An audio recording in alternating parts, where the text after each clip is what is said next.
กอ่อนไหนอ่อนคือใครซื้อตะไว้คือวันคำคืนนายมันได้มีปืนไว้แล้วพอใครจะคือลองหักเขาในสังเบยินผ่านน้ำตาเย็นย้ำผาดยันมาสันปอนด้านหน้ายาวเธออยู่ตีละเมืองละไว้ลาตายยังตุ้ยมุงอยู่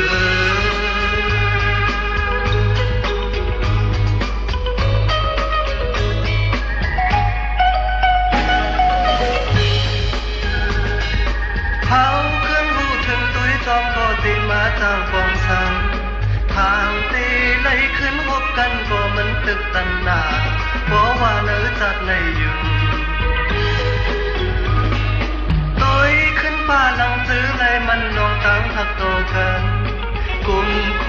ลักโจมยุ่มตุ้ยและพอเกี่ยมตีแตกย้ำมือเฮาหักแบ่งกัน